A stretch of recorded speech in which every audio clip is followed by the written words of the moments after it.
Coba deh pikirin lagi, teman-teman lama Anda, yang dulu rasanya deket banget, tapi sekarang entah kemana kabarnya. Koneksi yang rasanya hilang begitu aja ketelan waktu. Nah, kali ini kita akan bedah sebuah kisah nyata persis tentang hal ini. Oke, kita mulai ceritanya ya. Yang Anda lihat ini adalah logo IKHAR 76, kependekan dari Ikatan Abiturien Harapan Angkatan 76.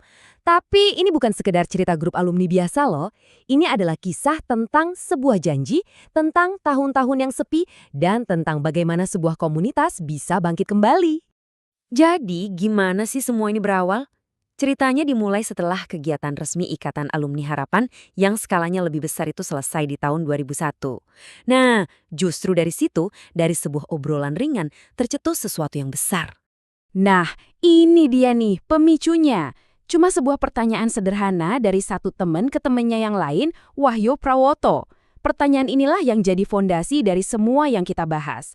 Cuma begini, yo, sesudah 2001 kita teruskan untuk angkatan kita aja ya. Ide yang simple, tapi ternyata kuat banget. Dan jawabannya cuma satu kata, oke. Sesimpel itu. Tapi dari satu kata oke ini, sebuah komitmen baru lahir. Ini nunjukin betapa besarnya keinginan mereka buat tetap terhubung, bahkan tanpa ada lagi struktur organisasi yang resmi. Dan bener aja, pertemuan pertama pun digelar. Semangatnya lagi tinggi-tingginya nih. Mereka ngumpul, pilih koordinator, kumpulin dana awal, dan yang paling penting, mereka berjanji untuk ketemu lagi. Kelihatannya semua udah sempurna ya, fondasinya udah kokoh. Tapi, apa janji itu ditepati? Nah, disinilah ceritanya berbelok tajam. Setelah awal yang begitu menjanjikan, momentum itu tahu-tahu berhenti total. Janji untuk ketemu lagi di tahun 2003, itu seakan-akan menguap gitu aja. Selama 2 tahun lebih loh, nggak ada apa-apa. Coba bayangin, dari euforia reuni pertama, mereka langsung masuk ke periode vakum total. Nggak ada pertemuan, nggak ada komunikasi sama sekali. Sumber cerita kita ini bahkan menggambarkannya dengan satu kata yang ngena banget. Blank, kosong, hampa. Seolah-olah janji yang pernah dibuat itu nggak pernah ada. Semua energi di awal tadi hilang begitu saja. Ini benar-benar titik terendah dalam kisah mereka. Tapi ya, seperti dalam cerita-cerita hebat lainnya kan, justru di saat paling gelap muncullah sebuah percikan kecil. Sebuah momen yang nggak terduga yang menghidupkan kembali harapan yang hampir padam. Awalnya sempat ada harapan palsu. Ada pertemuan kedua di awal 2005. Tapi ya, nggak berlanjut. Sepi lagi. Sampai akhirnya di bulan Juli, ada satu anggota bernama Surya yang proaktif. Dia nggak nunggu lagi, dia langsung bergerak. Dia yang berinisiatif mengundang teman-temannya untuk kumpul. Dan dari pertemuan yang digagas Surya inilah lahir sebuah ide yang jadi game changer-nya. Bukan lagi reuni besar yang ribet, tapi mereka menyebutnya pengajian. Ini adalah pertemuan rutin yang lebih kecil, lebih akrab, dan yang terpenting berkelanjutan. Model baru inilah yang jadi mesin penggerak komunitas mereka. Dengan model baru ini, mereka mulai membangun lagi momentumnya. Pelan-pelan, tapi pasti. Justru pertemuan-pertemuan kecil inilah yang jadi perekat, yang menyambung lagi ikatan mereka yang sempat renggang. Dan ini dia filosofi baru mereka, yang dikutip langsung dari buletin mereka sendiri. Mereka sadar kalau setiap kelompok itu butuh penggerak, jadi nggak bisa lagi pasif menunggu, harus ada yang proaktif. Coba kita lihat gimana momentum ini makin membesar. Dari pengajian pertama, terus ada acara halal bihalal yang lebih rame.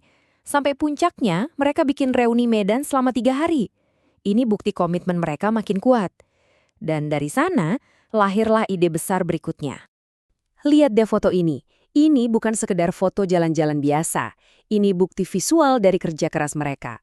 Wajah-wajah bahagia ini adalah hasil dari komitmen untuk nggak membiarkan persahabatan mereka hilang untuk kedua kalinya. Setelah berhasil nyambung lagi, mereka nggak berhenti sampai di situ. Mereka menetapkan tujuan yang lebih besar lagi, merayakan sebuah tonggak penting dalam hidup mereka bersama-sama. Poin kuncinya di sini nih, mereka menamainya HUT Emas, sebuah perayaan untuk usia 50 tahun. Dan yang luar biasa, ide segede ini nggak muncul dari rapat formal loh. Idenya lahir begitu saja secara organik dari salah satu pertemuan rutin pengajian mereka. Dan mereka berhasil mewujudkannya. Sebuah perayaan selama 2 hari penuh di Cisarua, Bogor. Ini adalah puncak dari perjalanan mereka selama bertahun-tahun, dari yang tadinya blank menjadi sebuah perayaan emas yang tak terlupakan.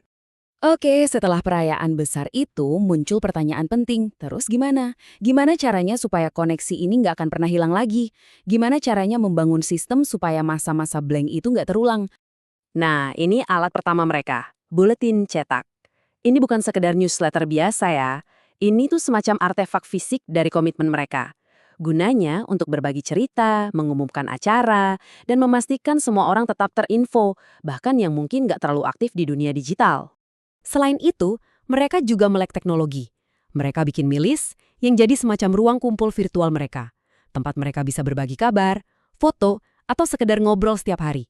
Ini yang menjaga api persahabatan tetap menyala di antara pertemuan fisik. Dan mungkin ini yang paling menunjukkan dedikasi mereka. Mereka nggak cuma nunggu teman-teman muncul, tapi mereka aktif mencari. Mereka menyusun daftar alamat yang sangat komprehensif, kayak kerjaan detektif sungguhan demi melacak setiap teman seangkatan. Dan hasil dari semua kerja keras itu, angka ini, 101. Mereka berhasil menemukan dan menyambungkan kembali data 101 orang teman seangkatan mereka. Sebuah pencapaian yang luar biasa yang semuanya dibangun di atas fondasi pertemuan-pertemuan kecil yang rutin itu.